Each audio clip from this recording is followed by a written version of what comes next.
Professor, it's great to see you today. Thanks for having me.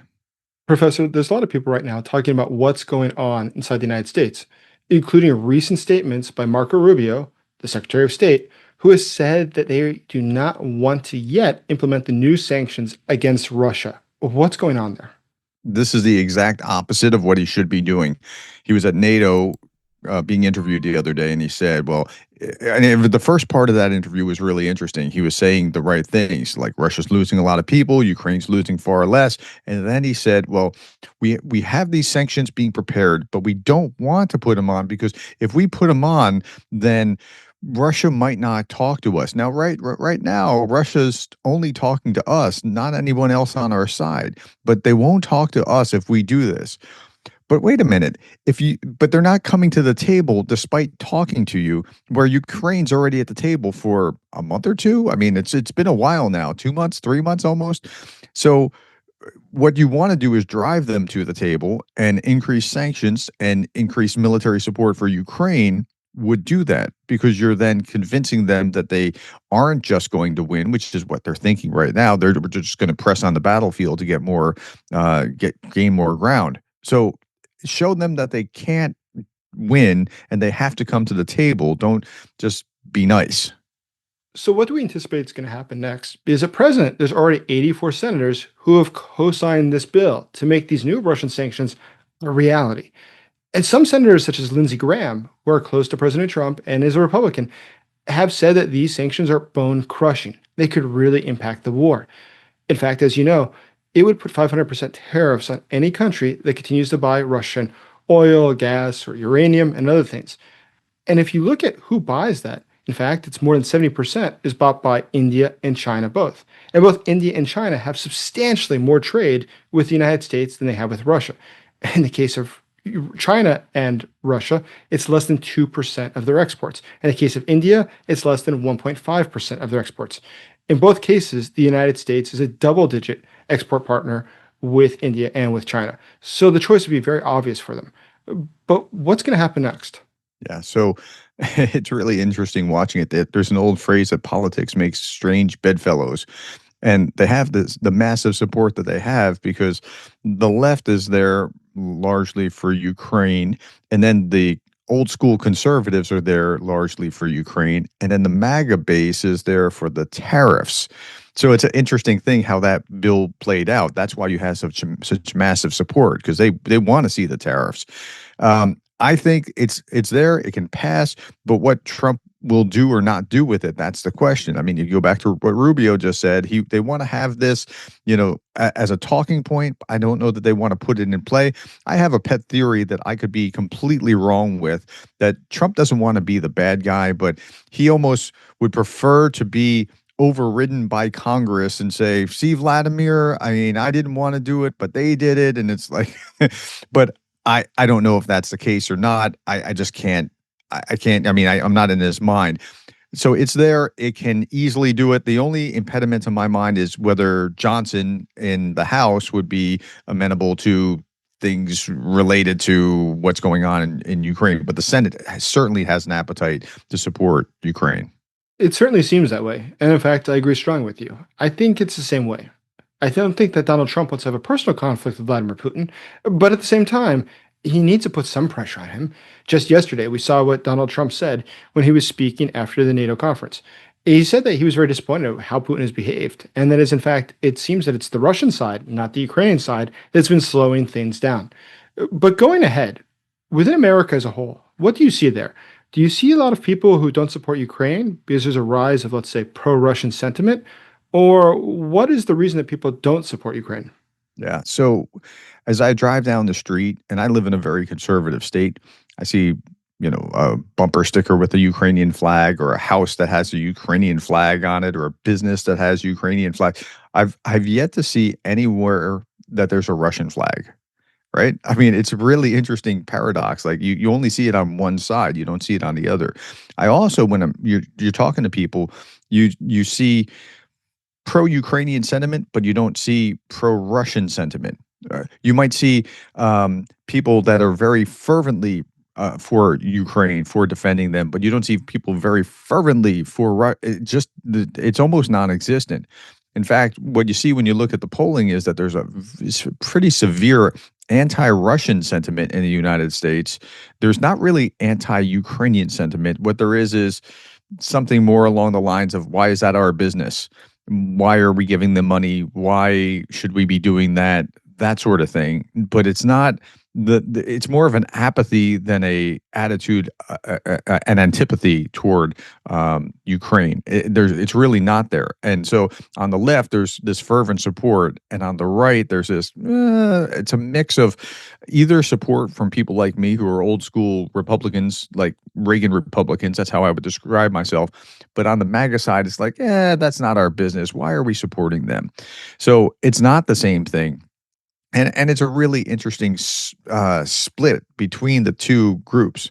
I, I think that the support for Ukraine could grow. And the reason that I say that is because what just happened with Iran, you didn't think that the isolationist MAGA crowd was going to support Iran, but the rank and file of the Republican Party still supported the bombing in Iran.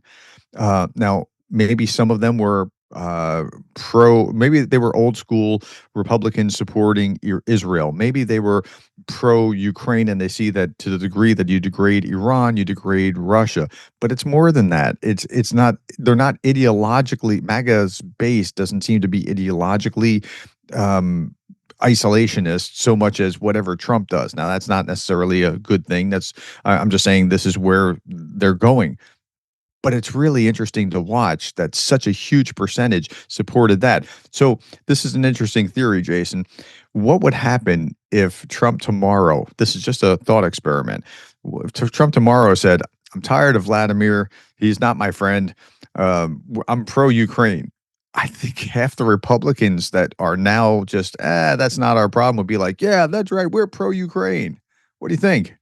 I think that's very likely. I mean, the fact is that I think that most people don't have strong views on many questions, such as foreign policy, because it's distant. It's not something very personal. And so they have generally positive views of Ukraine. We see that in the polling. They have generally negative views of Russia. We see that in the polling. So Mhm. there's already the necessary foundation to then put in a new idea, which is, and this is why we're going to help Ukraine. And it's because the Russians are against us. And it's actually an Yeah. investment of our money. It's not blowing your money. It's an investment of your money to defend our national security interest, which in fact it is. So if that argument were to be made, I think that it would not take long to convince a lot of Republicans, especially those who would self-identify as sort of Reagan Republicans, to understand that it's very cheap. Keep in mind, the expenditures that the US was spending per year to support Ukraine was less than 5% of the Pentagon's budget per year. And with that, they significantly degraded the Russian military. And it's something that ultimately is helping the United States. Keep in mind, Russia is allied with our other enemies, such as North Korea, such as Iran, and with China. So this is something that does help America. So I think if the public were to better understand this position and Donald Trump were to present it as such, I think that yes, a lot of the MAGA people would come over to it. Not all of them. We were always going to have the Marjorie Taylor Greens, but I think that as a whole, the rank and file Republican who's sort of indifferent, that doesn't read the news, they'd probably go with it. I don't think they'd be bothered by it. Now, I'm not saying that Trump is going to do that, but were he to do that, I think you'd see that big shift.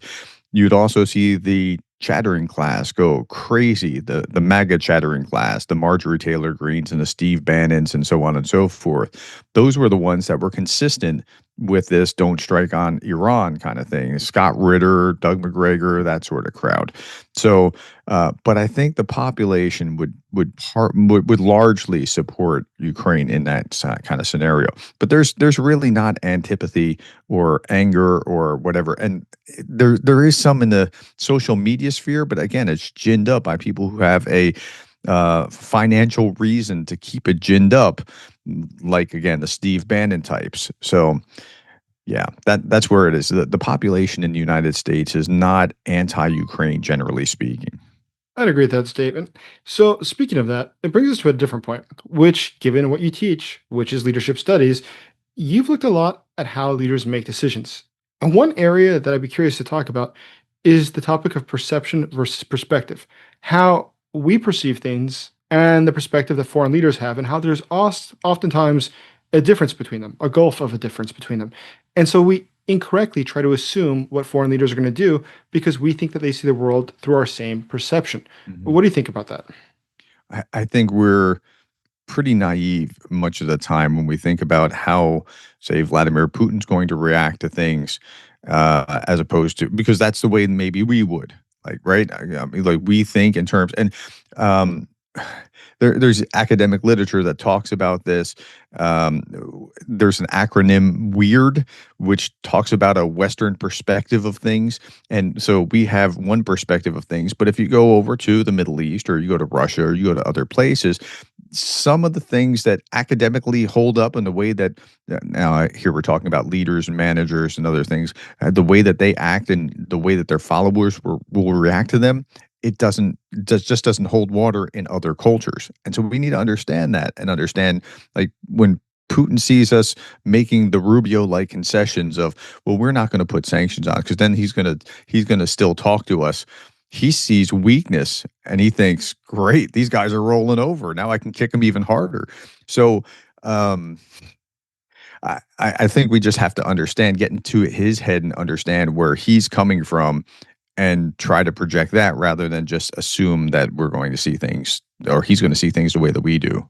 It's interesting you make that point. One of the things that's very interesting when you look back at US presidents, and all of them throughout the 90s, whether it was Clinton or Bush or a Obama, we saw the same sort of repetition that everyone that came into office thought that they would have a special relationship with Russia and that they would be able to have a unique relationship.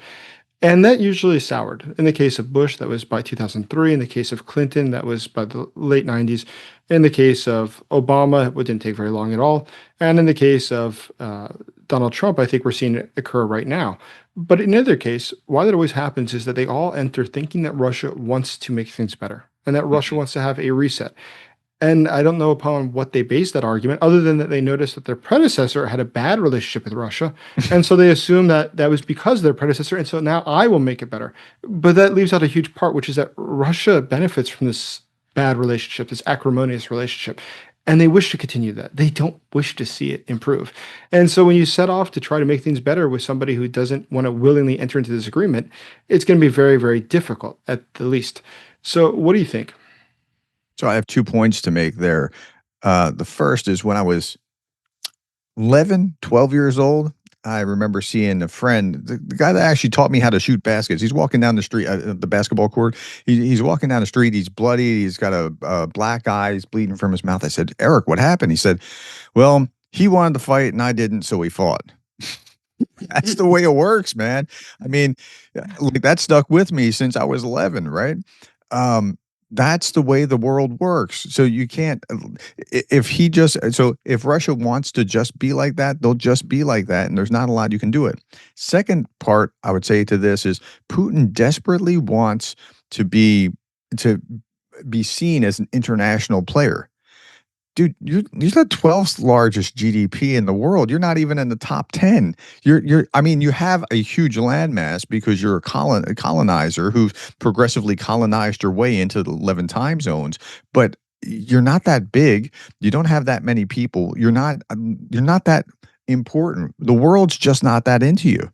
And so like we should recognize that and that's his kryptonite, that the world's not that into him because he really wants to be like one of the big dogs. And that's all he's about. So he'll get that attention like a little child in a positive way by getting good grades or in a negative way by throwing tantrums and shoplifting, right? That's what he'll do, and that's what he's shown us that he's willing to do. Now he has his own ambitions. Like let's not discount that. I guess that there's a third point there. He has his own ambitions, and that is to reclaim the glory that once was because of that second part, which he wants to be seen as a big player. And with Ukraine, they can be an empire, and without Ukraine, it's just Russia. So, and that's where we are. I think he has. I think he would like to fold Belarus into Russia as well. And whether that's while Lukashenko is there or after Lukashenko is no longer, I think that's part of the ambition. It would make sense. So, looking at all this, what advice would you give about trying to understand foreign leaders? What should we look for? What sort of tactics should we use when we're trying to interpret what they're going to do, or to make sure that we do not misapply what we know to understanding them? you can't assume that what you think they would do is what you're going to, or is what they will actually do, right? You have to set that aside. Then you have to test that, see, well, what have they done in the past before? What they've done in the past is probably the greatest indicator of what they're going to do in the future, right? And then test those things, like test your assumptions. If you have a certain assumption about something, try to topple your own assumption. That's how you know it's safe. If you have an assumption that you stand on a post and then you kick that post and kick that post and kick that post as hard as you can to see if it's incorrect, rather than what we try to do is sort of try to say, oh, I think this, and then you try to defend it as if that's no, you can't say that this is wrong. Don't. That's exactly the opposite. You want to try to knock it down yourself, because if you can knock it down, then you know it's wrong. And if you can't knock it down, you're probably more certain that that's the right thing. That makes sense. So, overall, when we're looking at the current situation of what's going on with Ukraine, and we see what the European leaders are doing with Ukraine and what the American leaders are doing with Ukraine, what do you see coming in the next few weeks or months? What should we be looking forward to? I'm cautiously optimistic because European leaders can actually sustain things if they're willing to put their money where their mouth is. Their mouth is there. I'm not sure about their pocketbooks. The armament is not there yet, but if their pocketbooks create the arms that need to go there, or the joint projects with Ukraine or what have you, they can actually do it even without the United States, which I hope the United States stays involved and so continues to uh, support in some way, even if it's just even if the United States just doesn't depart.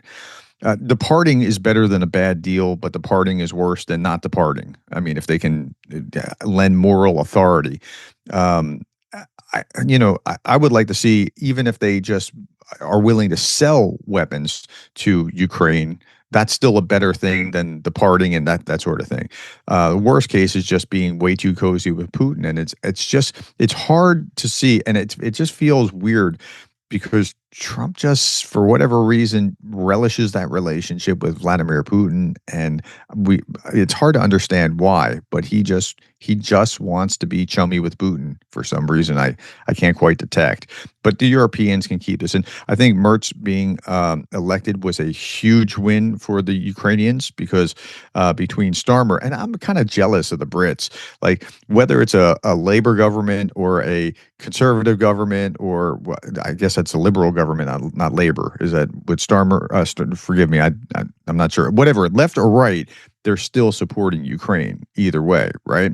And we have this weird divide. That's if you're on one side of the aisle, you're hearing these things that are kind of going, well, I'm not for giving that money to Ukraine, or right. And it used to be, it's weird because as a Reagan conservative, I look at it and go, wait a minute.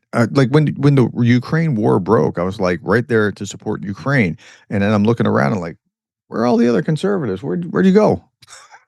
And I'm like, wait, how are the liberals here with me? What? This is weird. The liberals historically have been the doves in the United States experience, and the Republicans have been more hawkish, and it kind of flipped. It's weird, but nonetheless, I think there's a lot of support in the United States, nonetheless, for Ukraine, just as a totality of the United States citizens.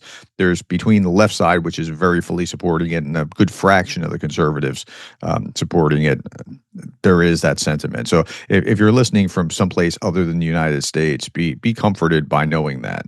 So, those are great final words to have. Be comforted. There's more ahead. Thank you so much for your time today, Professor. Thank you for having me.